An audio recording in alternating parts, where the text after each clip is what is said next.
We are Rogue Media Sports. You haven't heard about the McCrispy yet? Well, then, you probably haven't heard the sweet silence after the first crispy bite either. Go try it for yourself to hear the best nut sound you've ever heard.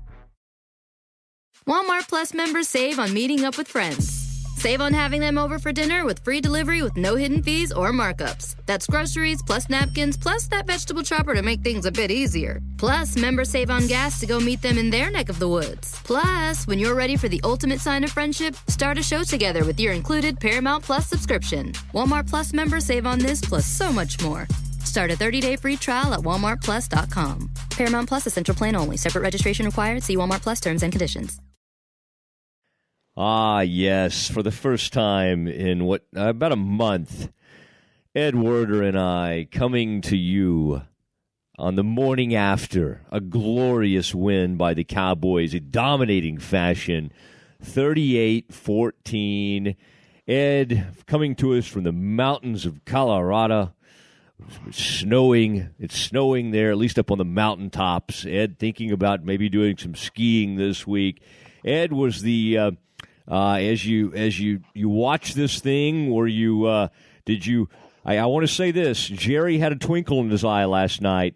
He did talk to me about quote dreaming of the playoffs. Did this for just a brief moment in time? Did this resemble a playoff team or a wild card? Let's give up. Okay, I think it's not mathematically eliminated, but virtually they have been eliminated from winning the division. Let's give up on that.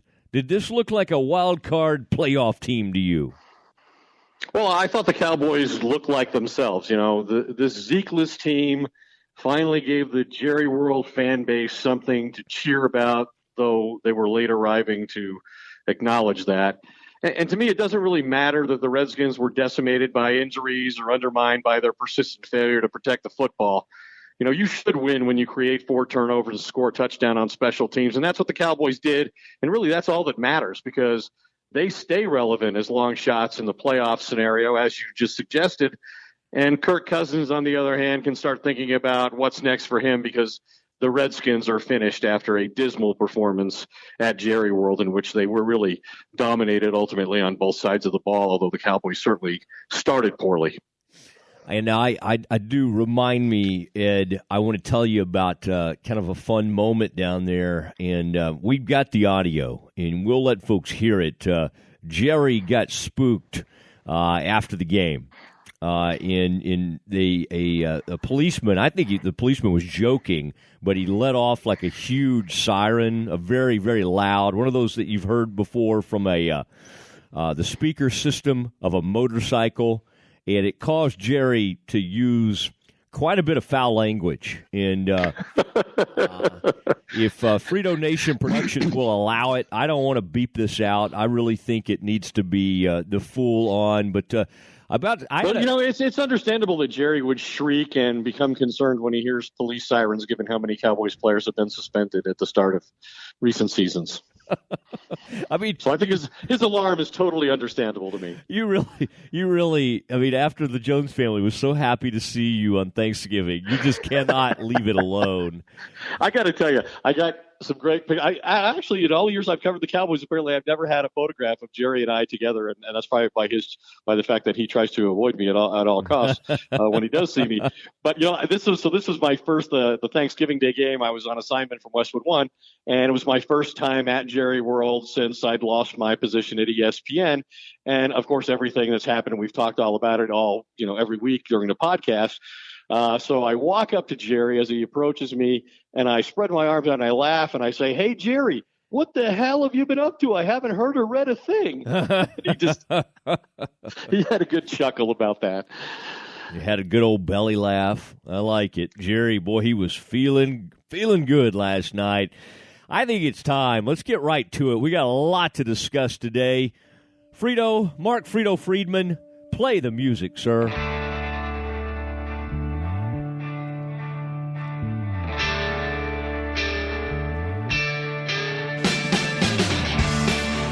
Oh, right, it is time. It's been a while since we've done it after a win, and Ed, as we get started on a major Doomsday podcast, I have to say, man, so many great conversations happened last night. I disappeared at halftime to go visit with some folks about Doomsday. Lots of interest, lots of excitement, and I want to say this is with great pleasure and pride. I want to bring on a new sponsor, and it's been one of my sponsors for years in my radio career, and before I even worked with them, I leased vehicles from them for a long time. It is D&M Leasing, and Ed, say welcome to D&M, please. They want to hear your voice, too. Well, D&M, we certainly welcome you as a partner in the Doomsday podcast, and I think it would be okay if both hosts of this show had free cars instead of just one of us, but that's beside the point. Welcome, D&M. We're proud to have you. I know nothing about this free car thing you speak of, but I do love, I have always had, both of our family cars are with D&M Leasing, and due to the huge popularity of their November sale, D&M Leasing extending the sale through the end of the year, that means that you still have time to get a great deal on a new car for Christmas. With D&M Easy Lease, you can get a Christmas gift and not make a payment until February. You also save up to 50% a month versus buying, and you have no early termination fees. The sale's the biggest savings offer in all of D&M's 35 years of business, with great deals on 2017 closeouts and lower interest rates. You don't want to miss out. Call D&M Leasing today at any local area code and 35 lease. That's 35 LEASE, or visit dmautoleasing.com. And by the way, folks all over Texas and anywhere you're listening, we'll get one to you. If you're out of state and you're thinking, I don't know, I'm not down there, listening in Texas, can they get me a car? We'll find a way to get a vehicle to you. Call D&M Leasing today. Any local area code and 35 lease is 35 LEASE, or visit dmautoleasing.com. The call is free. Not calling will cost you thousands. And that new vehicle, man, Ed, it's fun to be doing that again. Was with you know what, Matt? I don't think my bank knows this, but I'm really not planning to make another car payment until at least February myself. But that does sound like an extraordinarily good deal they're offering. That's nice, Ed. I mean, you're pretty good at this. All right, let's get into it. Let's talk about this Cowboys 38-14 win. I had a good laugh with Jerry last night. Then he turned serious on me. I did say, Ed, as you might expect, I with a straight face, I said to Jerry late last night, I said, Jerry, did Jason do a better job with the second half coaching? And after a moment, Jerry started laughing. We had a good laugh. There's about 3 or 4 of us around, and then I think Jerry went on to say a few things about how there had been some tough times and the coaches really had to put their heads down. And I think he realized that, they were under fire, and that was not lost on Jerry. And not that Jerry was saying, okay, we're going to fire you if you don't win or anything like that. But he understood that this coaching staff was under a lot of scrutiny. And so, Ed, I think we start right there. We'll get to some of the actual game action and some of the plays that occurred in this game. But a coaching staff that really this team had not been competitive. And I think it was, Ed, you're really good at putting all this together. I think I had it down where it was like 72-10 in the second half of those previous 3 games. And that was, that's non-competitive stuff. And that's embarrassing. And I think Jerry and this coaching staff was pretty relieved that they finally got a win. Well, we know that they lost by 20 points 3 times in a row, and that the offense, without Ezekiel Elliott now serving his suspension, had for the first time in the history of the franchise failed to score 10 or more points in 3 consecutive games. And so here's how that works in the NFL when a team's in a crisis like that. The owner puts pressure on the head coach. The head coach transfers that to his coordinators, who then pass it along to the rest of the staff and the players. And I think Jerry put Jason Garrett and the coaching staff on notice with his remark after the loss to the Chargers being an indefensible defeat and performance, which he could have applied to all three of the losses without Elliott. Then he suggested this week that a turnaround was a matter of coaching, saying what would be evident is what good coaching can bring. And so I think it appeared based on the energy and the intensity that the Cowboys brought to this game that Garrett and Scott Linehan and Rod Marinelli really conveyed that, to the players. They benched some guys on defense, and they gave others their first significant opportunity to create a different outcome, and they certainly did that.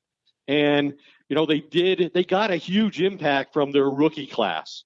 Taco Charlton had a sack and a forced fumble, and Cheeto Awuzie, their second-round pick, finally got healthy and broke up a number of passes and played with real aggression. And then, Ryan Switzer with the big punt return for a touchdown that was crucial because not only did it provide points, but came at a time when Cooper Rush might have had to go into the game and run the offense because Dak had injured his hand when he was hit on a read option type pitch play and was being evaluated in the locker room. So he wouldn't have been out there had they required an offensive series. But, talking to some of the coaches after the game, they said they really felt like those defensive changes and getting some of the young players more involved in the secondary in particular infused the entire team with what they said was a proper intensity needed for them to be successful. It was important for them to play guys that are going to do their job and be physical and properly represent the Cowboys style of football. And I think that's what they got last night. And I think that's really important. And then, they did reclaim their identity on offense because for the first time since Elliott was suspended, they had an effective running game for 4 quarters. And Alfred Morris rushed for 127 yards and a touchdown. They ran the ball 42 times in the game. So they knew from when they played the Redskins in Week 8, and Zeke had a huge game with 150 yards on 33 carries. They knew they could run the football on the Redskins. So the Redskins were the right opponent for the Cowboys to try to reestablish their offensive identity while they're still absent their best player. Yeah, it was pretty remarkable to see it. Boy, good point, bringing up, and I always love it when you check in with some of the coaching staff and bring some of that to the table. Ed, I had to go back last night, even late. You know how diligent I am. I came home, I turned on the TV and started racing back through it. I needed to see a couple of things that, you've sat in many press boxes in your lifetime, and there are things during the game. Sometimes we get replays, but there's some things that you might miss when you're watching it live at a game. Sometimes our listeners think, well, they know everything because they were at the game. Well, no, you sometimes get better angles and everything by watching the game on TV. I've actually found just the opposite. A lot of my Twitter followers think that despite the fact we're at the games and at the facility and interacting with the players before and after games, that they know more than we do. But go ahead. That's okay. It's not okay, but it is. It's reality. I have to encourage you to not fight with these folks on Twitter. Okay, I have to say this. I went back and looked because I got a former scout, Glenn Stretch Smith, was sitting near me in the press box. Last night, Kevin Sherrington, the Morning News, grabbed my seat. He had the nerve to do such a thing. So I just moved. I said, to hell with you guys. I'm going to a different spot in the press box. So I sat up there with former scout, and I swore to him that Josh Doxson, early in that game, you know what I'm talking about. There's a throw across the middle, and I say to him, no, it's a drop. That's just a flat-out drop. Doxson dropped that ball. And I didn't even the replay I didn't really see it. And then I went back late last night, took a long look at it, and sure enough, Cheeto Awuzie, who played at that school you used to cover up there at Colorado, up in Boulder, where you still reside, at least have one of your homes in that area. And Ed, I'll just say this: that was a gorgeous play by Awuzie, and I thought it kind of set the tone for the evening for him. At one point, leading Chris Collinsworth to say, "This is the star attraction."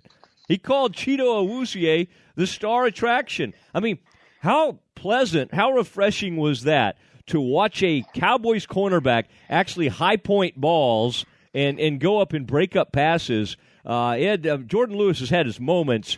Awuzie looked like the real deal last night. And I think the next part for him is how long can he stay healthy. But I think they found something with him. And, hey, Kayvon Frazier with some big hits, especially in the run game.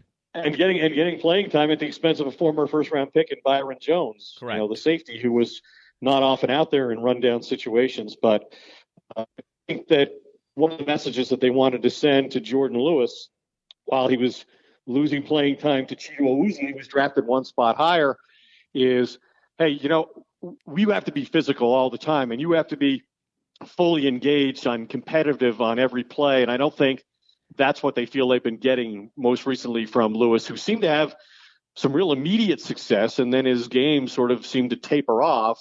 So I think this is a really good competitive situation that, while they may have been forced to create it, they at least did create it on the practice field. And, guys are earning playing time. Like, I think it's important that football be a meritocracy.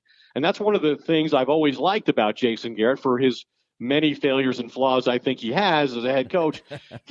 I do think he believes in that, and I applaud that because I agree that that's an important part of football, that guys have to feel like, no matter their draft status or how they came to an organization or what they're paid, that they can earn playing time, that playing time is earned. And I think this sends that message. And I think it'll be good for Jordan Lewis to watch Awuzie play physically and be aggressive like he was, and to hear him be praised in meetings, in film sessions during the week while Lewis is largely ignored. I think it'll have a positive effect on all involved. And so I think they've created a good situation. And same thing with Byron Jones, as you mentioned. Hey, let's be honest. In the past, they've had safeties who could tackle but couldn't cover. And now this year they started the season with Heath and Jones. And those are two guys who can cover, but they don't tackle. So they needed to make a change. They made a change, and I think it can have a long-lasting positive impact. Have you noticed? And Heath does make some plays. You're right. And so my thing with Jeff Heath is I do feel like he tries to end people's careers. Like, every hit, it's never enough just to bring a guy down. I feel like they did it once, right, in Seattle. Yeah. But I mean, he if you watch him, and at the end of that Crowder, where he just got loose and Cousins made that great throw to him, and he goes for, 48, 50 yards, and he's just kind of video gaming it around the field. Did you see at the end of it? Heath just annihilated him, and that's just kind of who he is. Now, I want to stay with defense for a minute. I thought, DeMarcus Lawrence got back to being DeMarcus Lawrence, 2 sacks. They got that backup right tackle. For a minute they had to take Trent Williams out, and that was a mess. And Moses went out of the game at right tackle. Yes, that was a bad situation. They're on for their them. third center. The Cowboys should dominate up front in a situation like that with their frontline players against second and thirds. They should dominate, but they did. So, that's what I'm saying. You got to do it. Yeah. You got to do it. And Cousins is a guy that has been known to get the ball out fairly quickly. Wasn't doing it in this game. Tried to step up. Made some plays with his feet. And actually played pretty well. But Lawrence put it on him. And how about with about 4.5 minutes left in that game, Ed? You don't normally, and Collinsworth was even blown away by that one. You don't normally see, especially a 6'7" defensive end. You covered Leon Lett, and so and Leon Lett's on this coaching staff now. You know what it is to see a uniquely gifted, tall man along the line play like that. But Irving sort of brings a suddenness that I don't think we're used to at that kind of height. And my goodness, that the hit he put, that was the 4th and final sack of the evening. The hit he put on Cousins, that'll stay with him, and that was quite a moment there. Lawrence was briefly shaken up on that play, but I think he's going to be okay. Well, and one of the things that evolved during the losing streak was, especially as they collapsed in the second half of those 3 consecutive defeats, was that they, on defense, weren't really any more effective than the offense. It was just disguised by how utterly non-competitive the offense was, that the defense didn't get any sacks, didn't create any turnovers, in 2 of those 3 losses. And so to come back last night and have a game where they got 4 sacks and where the defense did contribute a couple of interceptions and create a short field scoring opportunity. And then again, the special team scored a touchdown and also They created a turnover as well. So it was really a three-phase. It was really those two phases were more dominant and productive really than the Cowboys offense, which obviously still remains a work in progress beyond the offensive line getting Alfred Morris, into a phase where he was able to consistently create some yards, and they were able to look like themselves in that part of the game. The passing game, I think, still is less than artful, shall we say?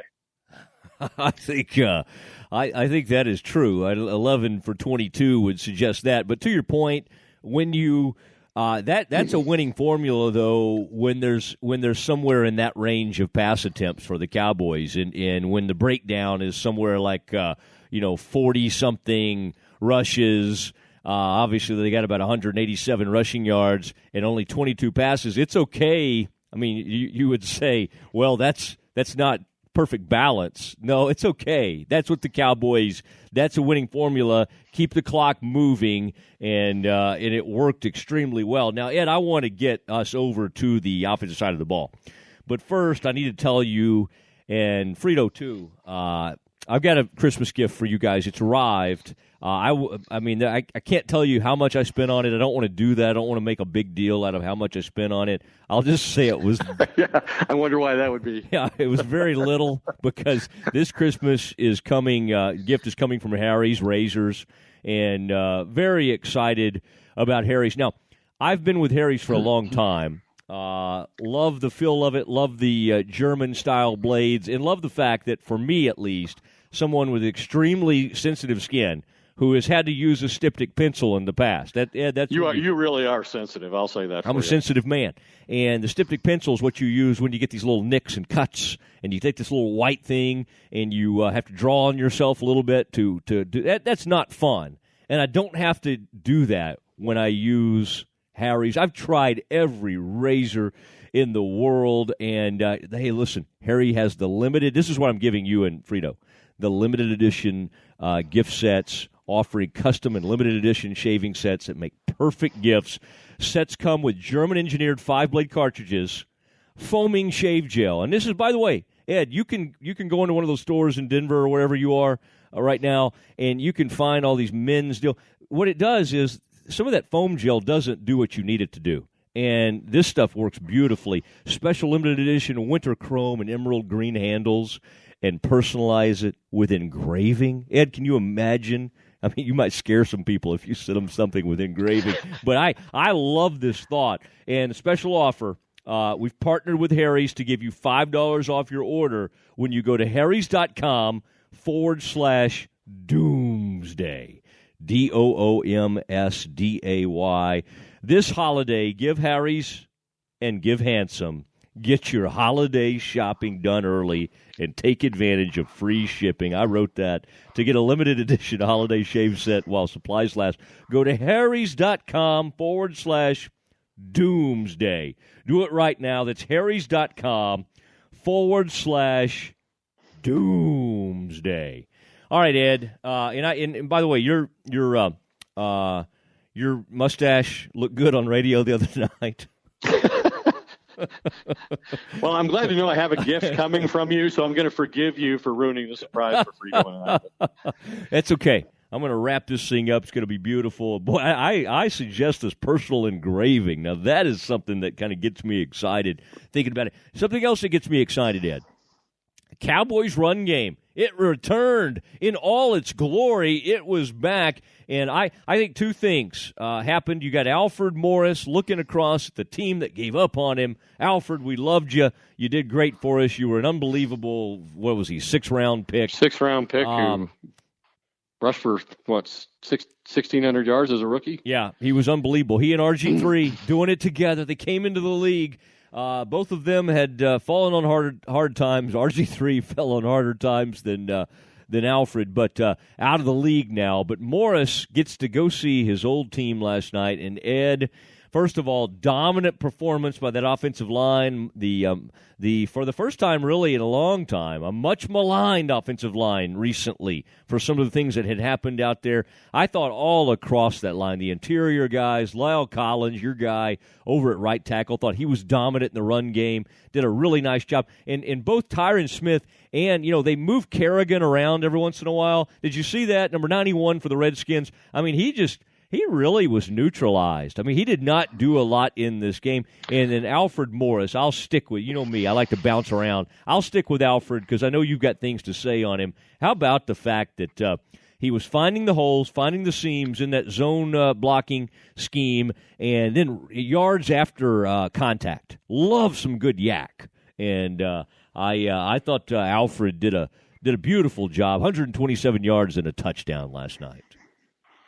Well, obviously, the Cowboys to me are a unique team in terms of, how they're built. In the NFL today, most teams are built around their quarterback, and the Cowboys aren't. They're really built around Ezekiel Elliott and his ability, as we've said, to, let them control the game, be an intimidating offensive, physical group, control time of possession, don't turn the ball over, protect the defense and make the opponent be one-dimensional because they're generally behind when things are working well. And I think that's the scenario the Cowboys created last night for the first time without Zeke being the lead back.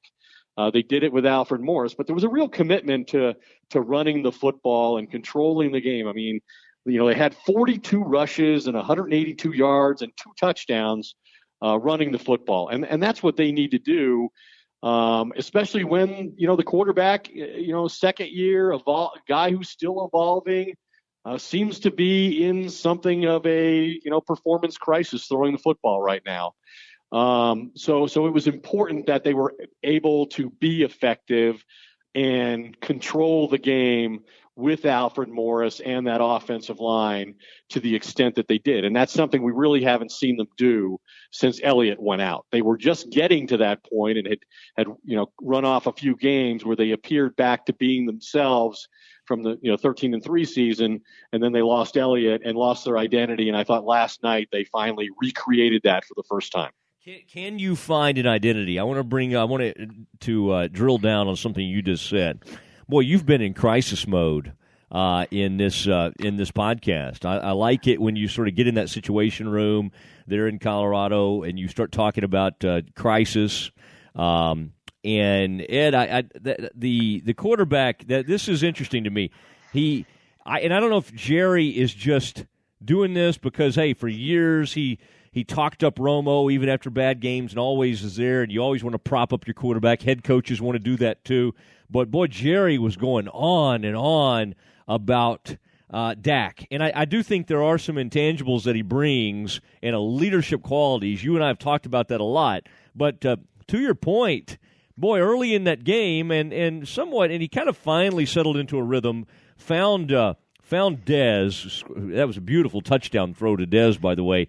But boy, there is, from a passing standpoint, isn't it amazing that we're sitting here talking about this incredible game plan? This quarterback played, damn near earned the MVP last year. And he was Offensive Rookie of the Year. Offensive Rookie of the Year. Yeah. But what I'm saying is this. He couldn't get his feet set. He's kind of moving around. He's tentative. And he went 11 for 22 for 102 yards. He didn't really set the world on fire last night. Meanwhile, Cousins, who might not even get, maybe a free agent next year, throws for, well over 250 yards, makes some incredible throws. It is interesting what you said. They found an identity again with the quarterback barely getting 50% of his throws. I mean, let's not act like he had a real accurate night throwing the football. And to his credit, he played through, that hand injury, which I don't know that it really affected his functionality. It was, swollen. And to his credit, he played through it and he did his part. The big thing was, to me, he got back to being a risk-averse quarterback. After the 8 turnovers in the previous 3 games, 5 interceptions, no touchdowns. He reversed those numbers, 2 touchdown passes, no turnovers at the quarterback position. So that's the point of emphasis, I think, with him. But thank God he got those texts from Troy Aikman and Roger Staubach, reassuring him and motivating him, because how bad would his stat line have been without that? Boy, 11 of 22 for 102 yards. Oh, the Werder sarcasm. Dripping with sarcasm. Seventh fewest passing yards the Cowboys have ever had in a win, and the fewest since Troy Aikman had 78 in the 1992 season finale against the Bears, obviously in a Super Bowl season, so he only played into the third quarter in that game. He did look reluctant to throw the football. He did appear to be indecisive. I think if you're going to take away anything from his performance that's positive going into the Giants game, which the Giants have obviously thwarted him like no other opponent, it's that he did avoid the turnovers, as I said, and he did finally, and this has been a work in progress, the coaches will tell you, he did finally get Dez Bryant involved. And we talked about how flat this group has been on offense without Elliott and the charisma he brings, and that it was important to get Dez Bryant in the game and have his personality come to the field. And I thought in the second half of the game that they really did that. Dak was 5 of 7 throwing to Dez, 6 of 15 throwing to everybody else. And getting the ball to Dez is something he has not done well, completing just, over 50% of his throws to Dez during the year. But he did finally get a little air under the football on some back shoulder throws, give him a chance to go up and beat Rashad Breeland and outcompete him for the football in the end zone, draw a flag on a personal an interference call in the red zone. That's where I think defensive coordinators, when you talk to them, they don't really fear Dez. Even though we did see one run after the catch play in the game last night. Where they think he's still a threat, though, is in the red zone in those jump ball type situations. And we saw that last night, 2 positive plays in that specific role. So that's something I think that maybe Dak takes away from that game that makes him feel good going forward. So overall, it hasn't been a good month for Dak. Dak Prescott throwing the football. But you like the throw into the end zone when Dez is 1-on-1 more than the throw to Noah Brown where you lose 2 yards. So we're going to criticize Scott Linehan for not being creative enough. But then when he does something creative and it doesn't work, we're going to criticize him for not doing the obvious thing. Okay. Yes. I feel just fine about doing that. And I also, Ed, feel that sarcasm was not directed at you so much as other people in our business. No, that's fine. And if you need to name anybody, I'm always good with that. Well, I just wanted to reassure you because, as you said during the Harry's spot, you are a sensitive man. I have sensitive skin, and I'm a sensitive man. Both those things. Now, Ed, before I really need you to weigh in, and I have my thought on this. Are the Cowboys back in a playoff race? That there's a discussion that needs to be had. I do want to say this though. Welcome to my old friends, my longtime radio friends. When people think of Matt Mosley, and I hope they do it often and think fondly, I think they think of D&M Leasing. Been with them for a lot of years, and due to the huge popularity, Ed, of the November sale, D&M Leasing is extending the sale through the end of the year. That means you'll have some time to get a great deal on a new car for Christmas. With D&M's Easy Lease, you get a great Christmas gift, not make a payment until February. You'll also save up to 50% a month versus buying, and you have no early termination fees. Call my man Jeff Corin over there. Ask for Jeff. Love Jeff. He's been a great friend for years, and he'll take care of you. The sale is the biggest savings offer in all of D&M's 35 years of business. Great deals, 2017 closeouts, and lower interest rates. You don't want to miss out. Call D&M Leasing today at any local area code and 35 Lease. That's 35 LEASE, or visit dmautoleasing.com. I'll say it one more time, Ed, if you didn't get that. It's any local area code. And by the way, if you're listening to us outside of Dallas, that's 214-972-817-90-something. What is that one, Ed? Isn't there something up in like Denton Way? Frito, can you help out? 940? 940, and then 35 lease. That's 35. Sorry, I hollered at Frito. 35 LEASE, and the call's free. Not calling will cost you thousands. And that new vehicle. I wish you could see Frito's face right now, Ed. I I can imagine. Jumped on him a little bit. Sorry, Matt. I was busy sending you your invoice. Yeah, that's one thing I can always count on is Frito will get that invoice. I like a guy who'll bill you before the show is even over. That's right. Oh man, I'm moving money as we speak to take care of you guys. That is nothing but pure trust right there. It is. That exactly. That's a good point by you, Ed. Let's look at this thing. This Cowboys sit at 6-6. I saw the playoff scenarios. Now, one reason NBC does this is to try to even create more interest for its viewers and sort of pretend that certain teams are in the playoff hunt. Right now,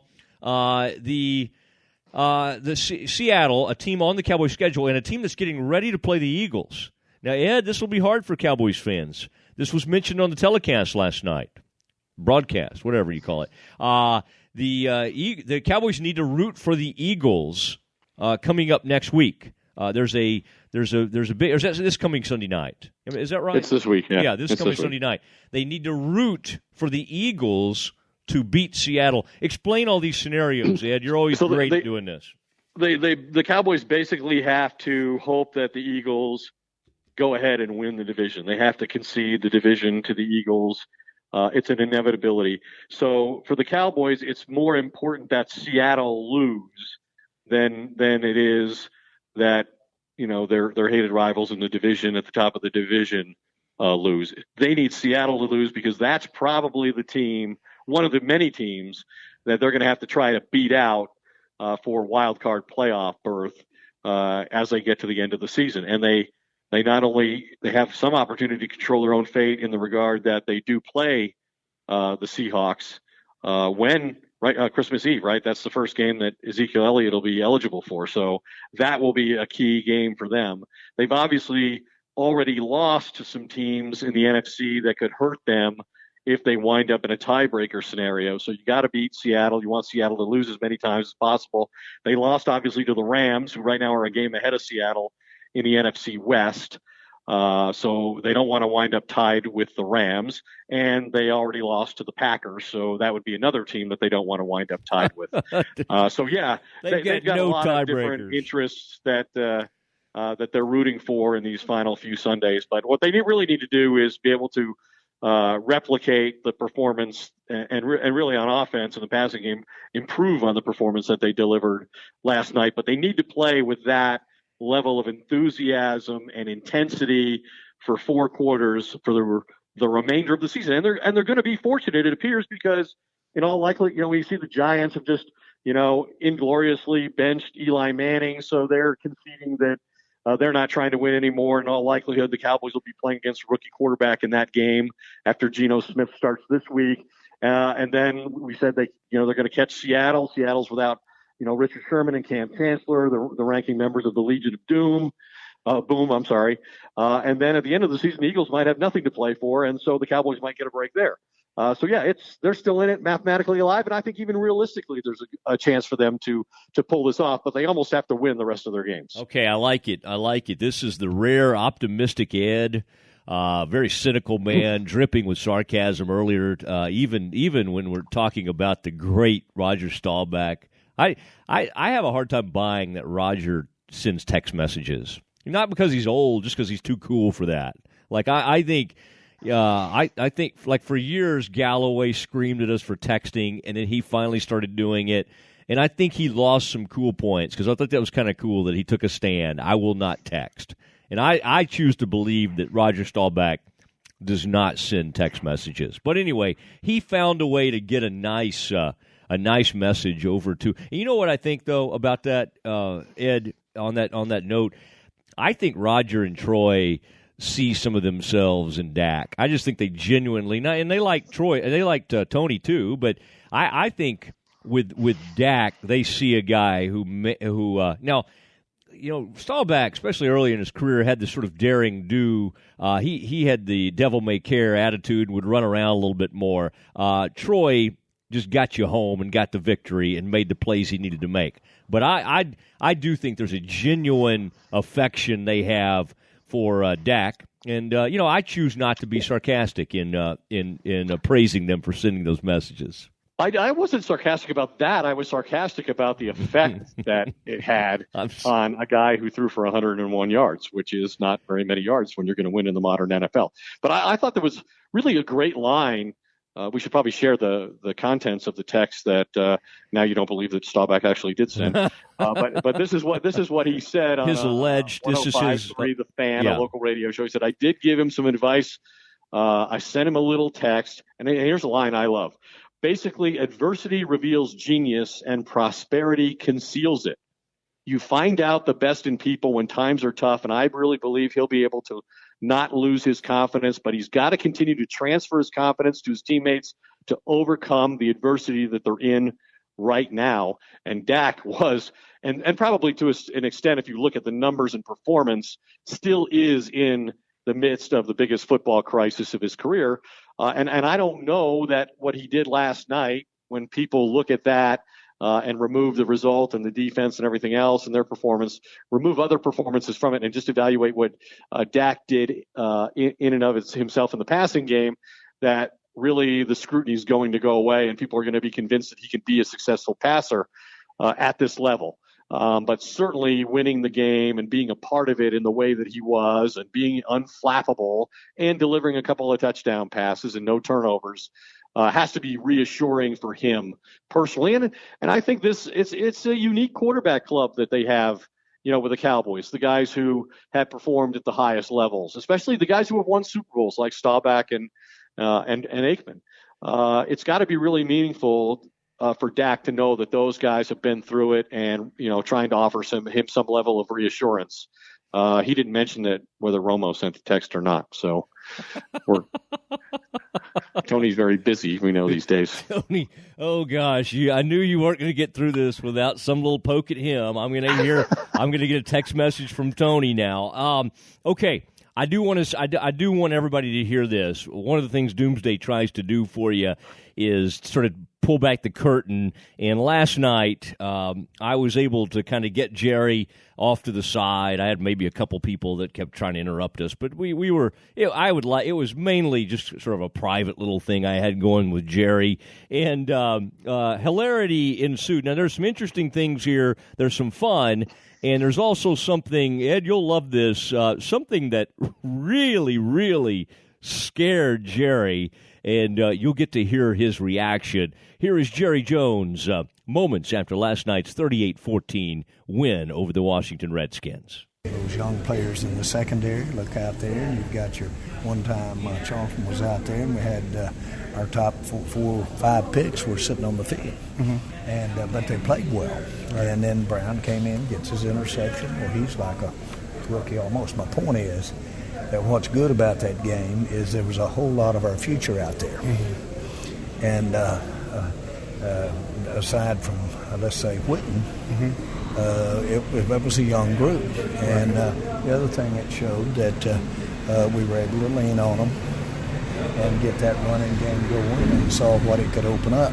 Right. But you might have heard me. I don't know if you were in there, but I was just saying that to have Dak take those 4 possessions, get those turnovers, all of the thing that does to your momentum or do to your enthusiasm, and then to step out there, kind of have busted knuckle up there, and then turn around there and lead that team, and he just goes up in my eyes almost every outing. Right. And there's a time right there, 4th possession, that was old Dark Days staring you in the eye. Mm-hmm. As the quarterback there, things not working good for you. Right. I don't know if he'd had a completion, but we hadn't had a first down almost through those 4 possessions. Right. But anyway, you guys got all that. But Dak, the offensive line, the way they really physically played, and then the secondary made up of those young guys. Now, if you're in my shoes, that's got to make you smile about the future. And I'll tell you, we shouldn't dismiss if we can get in here and win this next ball game, play at a high level. Then our season's not over. Right. Is that the biggest difference? That this was kind of a crossroads. If you got this one, you could get the juice from knowing you got a chance to beat the Giants. Zeke only got a game left. Exactly. We know we got Sean Lee that got a good chance to get back on the field. And so we've got a lot of things to look forward to if you see something good that you want to do again. We just hadn't been seeing anything we wanted to do again for the last 3 games. But we saw some stuff that we'd like to repeat out there. I'd like to see us repeat that offensive line physicalness. I'd like to see that defensive line be able to tee off. Now, in fairness, they're dealing with a lot of injury. But they've played some teams real good the last few weeks. So I think it was a good win for us. With Dak, is he the kind of guy you don't measure by numbers? Is that the type of game tonight? It's just 102 yards passing, that you don't look at the stats for him. It's more about what he brings, the intangibles to your team and things? When he was sitting in there with that eyes, what the shit? Coming for you, Jerry. What in the world is that? Hey, that man doesn't know the fugitive's in the house. Make this cat go up that wall right there. When you have a checkered pass, that shit bothers you, But anyway, we were keenly aware of that knot on his hand, and hoping not to get that fracture result, which it wasn't. But keenly aware of that knot. Then he goes out there and with that knot and does some of the best stuff he does all night. And boy, it's just time and time again you see him hit adversity like that and play through it. And what is something is that everybody in that huddle, everybody around him is feeding off that. They just makes them better. And it's not, that rah-rah stuff, or it's not come in there and something funny or something. It is, boy, he's doing it physically. He's just doing it, the thing to get respect. But yes, and it's not his intangibles. I mean, he's doing tangible things out there to get her done. But that pass he threw to Daz was about as pretty as anything we saw out there tonight. Did you feel like Jason worked on some of his second half coaching a little bit? Well, I don't want to get into that. I really don't. Trying to get you. So we don't have to give any, a vote of confidence for Jason now? Are you going to vote for him? Coach of the year? Coach of the year? No, Coach of the year. Afraid not this year, huh? All right, there he was, and some good stuff from Jerry there last night. And Ed, as we say goodbye for another week, I know you have a few more things you would want to share, but I'll just say this: I think I think the Cowboys are in a position. Obviously, you made a good point earlier. Giants are dead in the water. In fact, something you didn't hear there from Jerry. Jerry had some very nice things to say about the Manning family and the fact that you remember, Ed, you were covering that game, the first game ever. We were all covering that game. First game ever at Cowboy Stadium, which was what it was called, I believe, still at the time, is Eli and the Giants came in, won the game, and Eli signed the wall in the visiting locker room after the game. That's not really like Eli to do that, but he did it. Somebody handed him a Sharpie. He did it, and Jerry says, I think Jerry appreciates gamesmanship and just kind of fun stuff like that. And he appreciates his ballsiness is what he appreciates. Yes. And so Jerry has ordered people never to wipe that, never to paint over that. And it's still there to this day. So I think that was Jerry last night. His way of honoring Eli. Loves the whole Manning family. Ed, I'll say this. I think the Cowboys have a great shot to get to 8-6. And you know what happens if you're at 8-6. Zeke comes rolling back in, and then you can fire at 10-6 because you got 2 games. And as you mentioned, Eagles sitting there.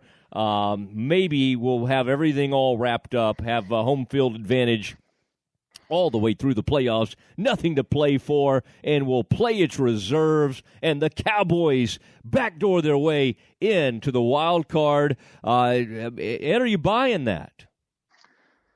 I still think it's kind of a long shot that they'll make it just because they have so many, NFC losses. But there is reason for optimism. They've got a mini bye now to get ready for a bad Giants team, although one that defensively has really thwarted them if the Giants are going to play hard in the game.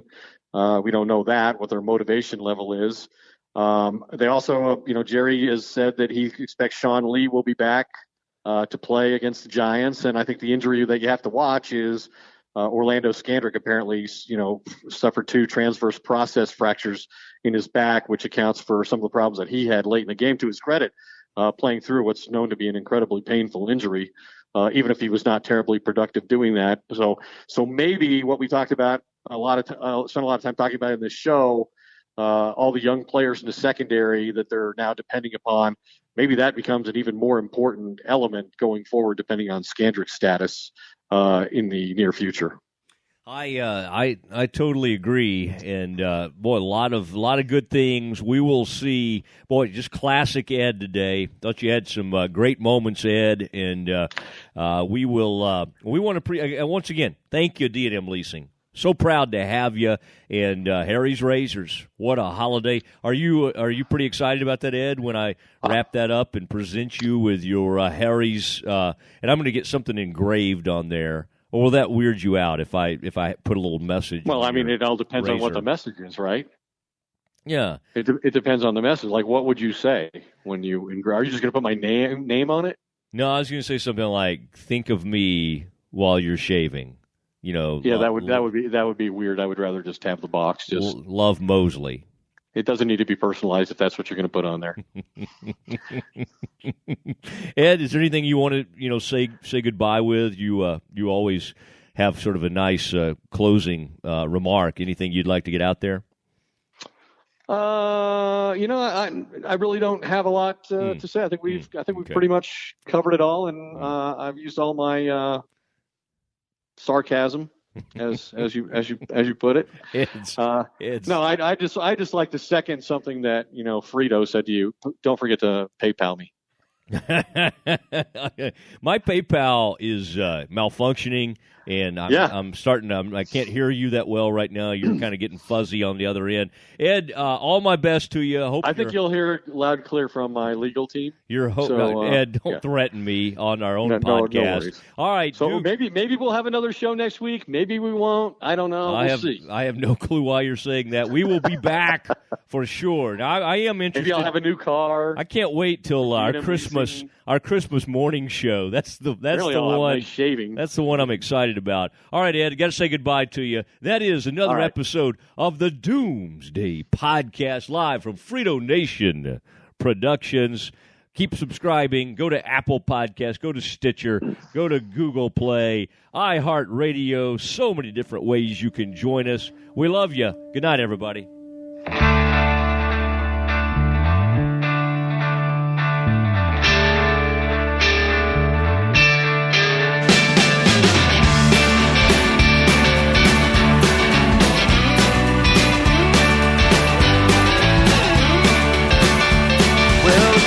Lights are shining, stockings have been hung.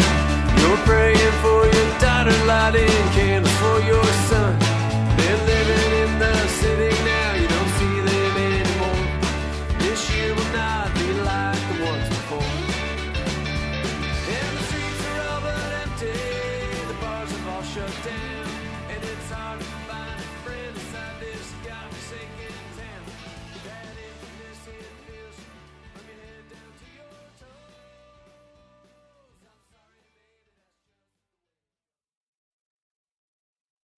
You haven't heard about the McCrispy yet? Well, then, you probably haven't heard the sweet silence after the first crispy bite either. Go try it for yourself to hear the best nut sound you've ever heard. Walmart Plus members save on meeting up with friends. Save on having them over for dinner with free delivery with no hidden fees or markups. That's groceries plus napkins plus that vegetable chopper to make things a bit easier. Plus, members save on gas to go meet them in their neck of the woods. Plus, when you're ready for the ultimate sign of friendship, start a show together with your included Paramount Plus subscription. Walmart Plus members save on this plus so much more.